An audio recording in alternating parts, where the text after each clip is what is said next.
Hello friends, welcome to Ratan tutorial. आज इस video में हम आईआईटी जैम की 2010 की कुछ प्रॉब्लम्स को डिस्कस करेंगे। Then this is problem, first problem. Now this is our substrate, ये हमारा सबस्ट्रेट है। इस सबस्ट्रेट की ट्रीटमेंट हमने मरकरी सल्फेट और डिल्यूट H2SO4 से की है। तो याद रखिए, मरकरी सल्फेट और डिल्यूट H2SO4 अगर हो और आपका ट्रिपल बॉन्ड हो तो ये ट्रिपल बॉन्ड की क्या करते हैं, हाइड्रेशन करते हैं। This is a reagent that is used for hydration of triple bond and addition of water take place according to Markovnikov rule. Positive part वहां जाता है जहां हाइड्रोजन ज़्यादा होते हैं, नेगेटिव पार्ट वहां जाता है जहां हाइड्रोजन कम होते हैं। तो सबसे पहले आपको याद रखना है कि अगर आपको ट्रिपल बॉन्ड दिख जाए, मरकरी सल्फेट और डिल्यूट H2SO4 दिख जाए, तो ये ट्रिपल बॉन्ड के अराउंड वाटर की एडिशन कर देता है। Now there is addition of water around triple bond take place and formation of this one. तो इस तरह से ट्रिपल बॉन्ड के अराउंड वाटर की क्या हुई, एडिशन हुई। Now there is a acidic condition, so tautomerism take place. After tautomerism, you know, if there is presence of acidic condition, आपको पता है यहाँ acidic condition present है, तो टेटोमेरिज्म होगी, ये अपने आप को कीटोन फॉर्म में चेंज कर लेगा। तो there is formation of ketone form after tautomerism. तो याद रखिए दिस योर एम। तो याद रखिए ये जो कंडीशन दी गई है, मरकरी सल्फेट डिल्यूट H2SO4 और ट्रिपल बॉन्ड दिया जाए तो आपकी ट्रिपल बॉन्ड की हाइड्रेशन होगी। हाइड्रेशन होने के बाद टेटोमेरिज्म से आपका कार्बोनल कंपाउंड क्या होगा, ऑब्टेन होगा। No it is your M. Now next, तो हमारा ये एम, इस तरह से हमें एम ऑब्टेन हुआ विद फर्स्ट स्टेप। तो इस तरह से हमें क्या ऑब्टेन हुआ, कीटोन ऑब्टेन हुआ ट्रिपल बॉन्ड की जगह by applying this condition. Now this M is treated with sodium ethoxide in presence of ethanol. तो याद रखिए आपका सोडियम इथोक्साइड एक बेस है, तो ये बेस क्या करेगा, यहाँ से प्रोटॉन को क्या करेगा, एब्स्ट्रैक्ट करेगा। तो इस बेस ने यहाँ से प्रोटॉन को एब्स्ट्रैक्ट किया। एब्स्ट्रैक्ट करने के बाद इस तरह से आपको यहाँ पर कार्बन अनायन जनरेट हुआ जो कि स्टेबल है कार्बोनिल ग्रुप के साथ। Now again this is a nucleophile, और आपको पता है ये आपका कार्बोनिल कार्बन है। यदि कार्बोनिल कार्बन क्या है, ये न्यूक्लियोफाइलिक मिक्सचर की है क्योंकि यहाँ कार्बन के ऊपर पार्शली पॉजिटिव चार्ज है। Again this nucleophile attack on this carbonyl carbon and breakage of this pi bond and for formation of this. तो यहाँ पर न्यूक्लियोफाइल ने इस इलेक्ट्रोफाइल पर अटैक किया, इस तरह से आपको ये ऑब्टेन हुआ, ये H फ्रॉम वाटर आपको यहाँ आ गया। नाउ नेक्स्ट स्टेप ही, अब हमने यहाँ पर हीटिंग भी की है। जब हीट है तो याद रखिए एलिमिनेशन होगी। अब एलिमिनेशन या तो ये वाला H जा सकता है या ये वाला H जा सकता है। अगर ये वाला H जाएगा तो यहाँ डबल बॉन्ड बनेगा, अगर ये वाला H जाएगा तो यहाँ डबल। याद करिए अगर ये वाला H जाएगा और यहाँ से H जाएगा तो डबल बॉन्ड आपको यहाँ ऑब्टेन हुआ। अगर ये वाला H जाता तो डबल बॉन्ड आपको यहाँ ऑब्टेन होता।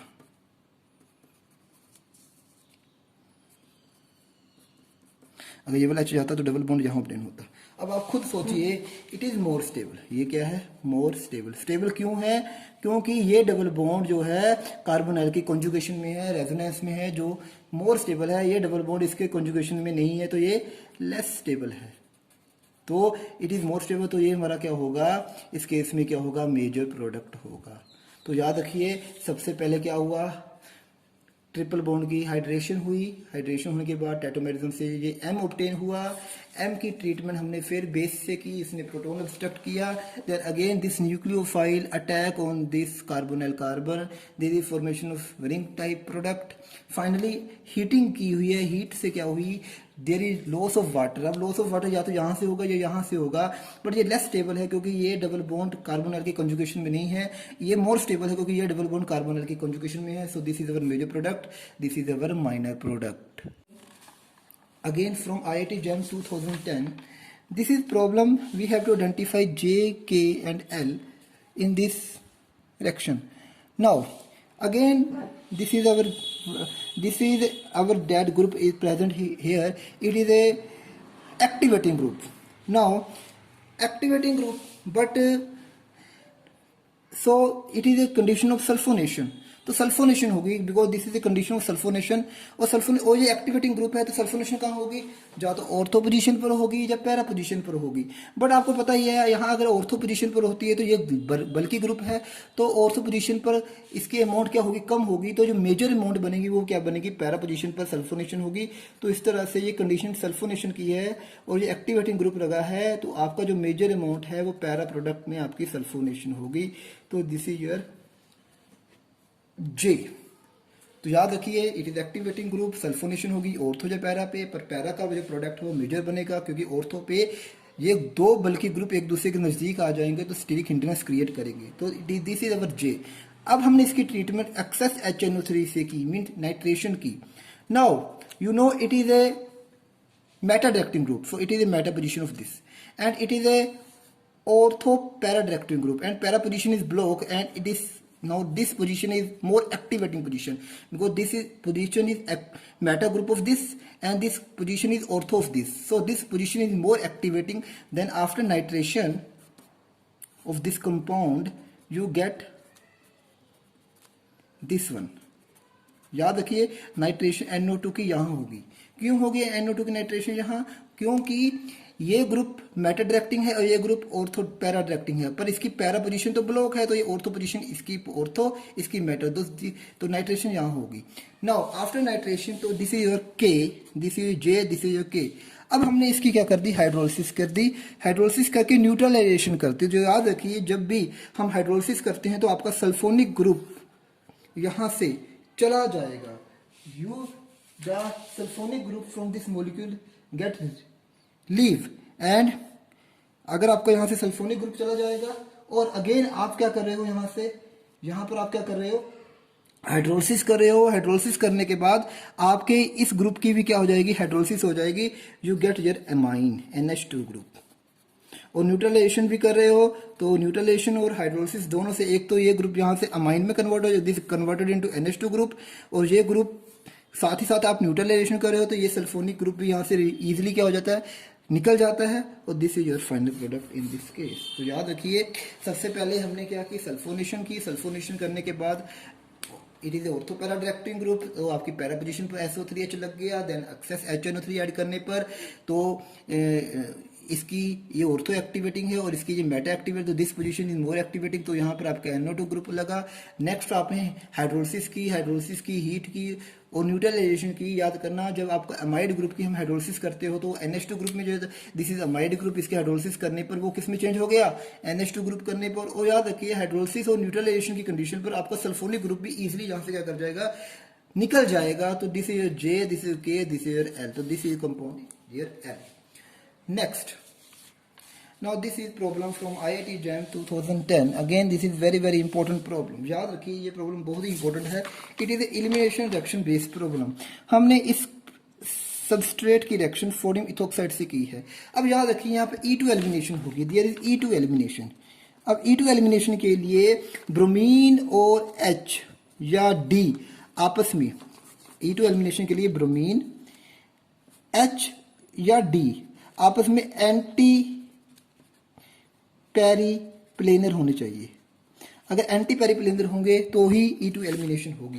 तो याद रखिए, अब हमें यहाँ देखना है कि कौन ब्रोमीन के एंटी पेरिप्लेनर है। अगर मैं इस मॉलिक्यूल का स्ट्रक्चर ड्रा करूं, तो याद रखिए, अगर मैं इस मॉलिक्यूल का स्ट्रक्चर ड्रा करूं तो यहाँ पर इस तरह से ये ब्रोमीन है, इस तरह से ये D है, इस तरह से ये H है, इस तरह से अगेन यहाँ पर ये CH3 है, यहाँ पर अगेन आपका H है। या याद रखिए, आप यहाँ ध्यान से देखिए, ये Br और ये H एक दूसरे के सेम डायरेक्शन पे है, तो एक दूसरे के एंटी नहीं है। अगेन ये Br और H ये भी एक दूसरे के सेम डायरेक्शन में है, तो ये एंटी नहीं है। तो ये ग्रुप यहाँ से नहीं निकलेगा, क्योंकि ये दोनों सेम डायरेक्शन में है, ये दोनों भी क्या है, सेम डायरेक्शन में है। तो इन दोनों के बीच में एलिमिनेशन नहीं होगी, इन दोनों के बीच में एलिमिनेशन नहीं होगी, क्योंकि E2 एलिमिनेशन के लिए दोनों एक दूसरे Br के साथ जो H होना चाहिए, Br के साथ जो H होना चाहिए या D होना चाहिए, वो उसके एंटी होना चाहिए, एंटी पेरिप्लेनर होना चाहिए।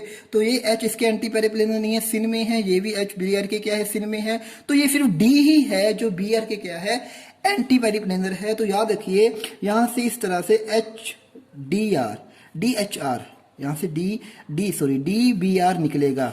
ड्यूटेरियम ब्रोमाइड यहाँ से निकलेगा तो there is the formation of this compound.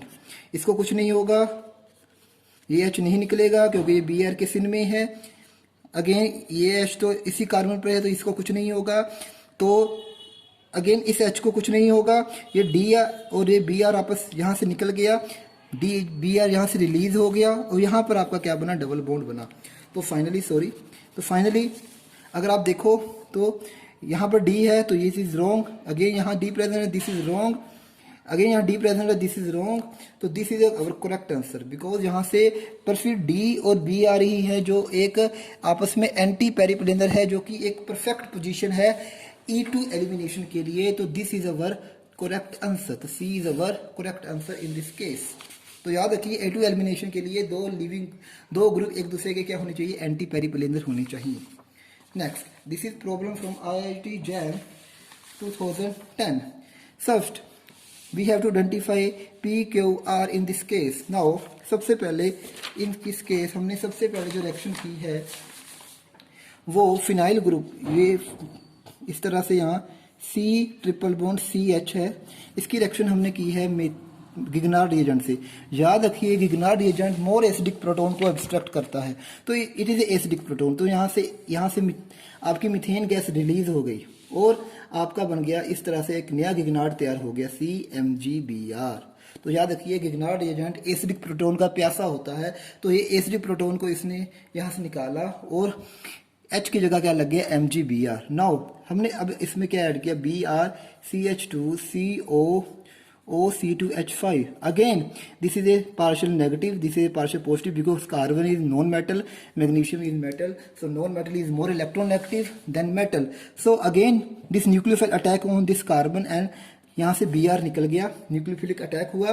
Finally you obtain PH C triple bond C CH2COOC2H5। तो this is your P, in this case it is your P। Now next हमने P बन गया, this is our P। अब हम P की treatment किसके साथ कर रहे हैं, अब हम P की ट्रीटमेंट प्लेटिनम बेरियम सल्फेट और हाइड्रोजन के साथ कर रहे हैं, जो कि एक हाइड्रोजनेशन रिएक्शन है, जो कि एक लिंडराल कैटलिस्ट की रिएक्शन है जिसमें आपको सिज अल्कीन ऑब्टेन होती है। तो after this treatment of this with this P we obtain cis alkene, we obtain cis alkene like this CH2। इस हाइड्रोजनेशन होने के बाद हमें सिज अल्कीन ऑब्टेन हुई लाइक दिस। याद रखिए it is a condition of Lindlar catalyst. जब भी लिंडराल कैटलिस्ट की हम ट्रीटमेंट करते हैं ट्रिपल बॉन्ड के साथ तो हमें सिज अल्कीन मिलती है। तो दिस इज अवर अल्काइन, ये हमने अल्काइन के साथ ट्रिपल बॉन्ड के साथ इस लिंडराल कैटलिस्ट को ऐड किया, तो लिंडराल कैटलिस्ट की प्रेजेंस में हमें कौन सी अल्कीन मिली, सिज अल्कीन ऑब्टेन हुई। Finally this is our Q, तो ये हमारा क्या हो गया, क्यू हो गया। नाउ क्यू की ट्रीटमेंट अब हमने किसी के साथ की, lithium aluminium hydride. Lithium aluminium hydride, you know lithium aluminium hydride Easter को रिड्यूस कर देता है, Easter converted into alcohol with the help of lithium aluminium hydride. तो डबल बॉन्ड को कुछ नहीं करेगा लिथियम एल्यूमिनियम हाइड्राइड, ये ऐसे का वैसे रहेगा आपका। ये यहाँ पर आपको alcohol, this ester change into alcohol. तो finally this a P Q, this your R। तो याद रखिए सबसे पहले आपने एसिटाइलाइन की ट्रीटमेंट किससे की, गिगनार्ड रिएजेंट की। ट्रिपल बॉन्ड वाले कंपाउंड की ट्रीटमेंट किससे की, गिगनार्ड रिएजेंट से की। गिगनार्ड रिएजेंट ने एसिडिक प्रोटोन को लिया और यहाँ पे एक नया गिगनार्ड बन गया। फिर आपने इसकी रिएक्शन इस कंपाउंड से की, यहाँ से Br is a good leaving group. Again this nucleophile ने इस इलेक्ट्रोफाइल पर अटैक किया, ब्रोमीन यहाँ से निकला, आपका ये कंपाउंड P बना। अब इस कंपाउंड P की ट्रीटमेंट हमने लिंडराल कैटलिस्ट से की, तो आपको पता है लिंडराल कैटलिस्ट हमें सिज अल्कीन ऑब्टेन कराता है फ्रॉम अल्काइन, तो हमें सिज अल्कीन मिला। फिर हमने लिथियम एल्यूमिनियम हाइड्राइड से रिडक्शन की, तो लिथियम एल्यूमिनियम हाइड्राइड आपका ईस्टर को अल्कोहल में कन्वर्ट कर देता है और आपके डबल बॉन्ड पर कोई इफेक्ट नहीं पड़ता। तो this is our P, Q and R। Now again this is problem from IIT JAM 2010। इसमें पूछा गया है कि इस कंपाउंड की हमने स्टेबल कॉन्फ़िगरेशन ड्रा करनी है। सबसे पहले मैंने इसको इस तरह से लिखता हूँ, तो याद रखिए this is our first position, this is our first carbon let and this is our second OH, this is our fourth methyl. तो याद रखिए अगर 1,2 ट्रांस हो, अगर 1,2 ट्रांस हो या 1,4 ट्रांस हो, तो या तो एक्सिल एक्सिल होगा या क्या होगा, इक्वेटोरियल इक्वेटोरियल। तो अगर 1,2 2 ट्रांस हो या 1,4 ट्रांस हो तो दो ग्रुप जा तो एक्सिल एक्सिल में होंगे, जा क्या होंगे, इक्वेटोरियल इक्वेटोरियल में। अब याद रखिए it is A bulky group, it is A bulky group. अगर हम इसकी चेयर फॉर्म ड्रा करें तो ये बल्की ग्रुप इसे लॉकिंग ग्रुप कहते हैं। ये हमेशा इक्वेटोरियल पोजीशन को ही रहता है क्योंकि इक्वेटोरियल पोजीशन पर रहने पर ये स्टेबल है। अगर ये एक्सिल पोजीशन पर आता है तो 1,3 डाई एक्सिल इंटरेक्शन के कारण ये क्या बन जाएगा, बहुत ज्यादा मॉलिक्यूल अनस्टेबल बन जाएगा। इक्वेटोरियल पोजीशन पर रहने से ये ज्यादा स्टेबिलिटी को अटेन करता है as compare to axial position. तो याद रखिए कभी भी बल्की ग्रुप होगा तो वो अपने आप को कौन सी पोजीशन पर रखेगा, इक्वेटोरियल पोजीशन पर। आपने उस ग्रुप को लॉकिंग कर देना है, फिक्स कर देना है। हमने इस बल्कि ग्रुप को यहां पर फिक्स कर दिया। अब मैं 1,2 की बात करूं तो 1,2 ये ग्रुप और ये ग्रुप आपस में क्या है, ट्रांस हैं। तो मैंने अभी कहा 1,2 ट्रांस या तो एक्सिल एक्सिल होगा या इक्वेटोरियल इक्वेटोरियल होगा। बट इस ग्रुप को मैं क्या कर चुका हूं, इस ग्रुप को ऑलरेडी मैं इक्वेटोरियल में फिक्स कर चुका हूं। इसका मतलब आपका OH भी कौन सी पोजीशन पर होगा, इक्वेटोरियल। तो इस तरह से 1,2 OH आपका इक्वेटोरियल इक्वेटोरियल आ गया। अगेन अब 1,4 की बात करूं तो अगेन मिथाइल ग्रुप क्या है, 1,4 भी आपस में ये ग्रुप और ये ग्रुप अगेन आपस में क्या है, ट्रांस है। ट्रांस है अगेन 1,4 क्या होगा, या तो एक्सिल एक्सिल होगा या क्या होगा, इक्वेटोरियल इक्वेटोरियल। अगेन इस ग्रुप को मैं क्या कर चुका हूं, इक्वेटोरियल में फिक्स कर चुका हूं। तो आपका ये ग्रुप भी कहां आएगा, इक्वेटोरियल में। तो 1, 2, 3, 4 इस पोजीशन में आपका मिथाइल ग्रुप इस तरह कौन सी पोजीशन पर आ गया, इक्वेटोरियल पोजीशन पर। तो सबसे पहले आपने इस कंपाउंड को इस तरह से लिखना है। आपने बल्कि ग्रुप को पहले लॉक कर देना है, फिर बल्कि ग्रुप के हिसाब से आपने बाकियों की पोजीशन को डिटरमाइन करना है। तो याद रखिए अगर 1, 2 और 1,4 ट्रांस हो तो या तो वो एक्सिल एक्सिल में होंगे, जो वो कहाँ होंगे, इक्वेटोरियल इक्वेटोरियल में।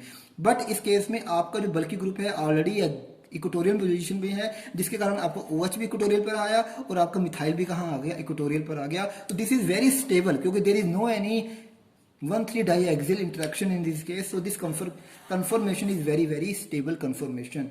Thank you for watching.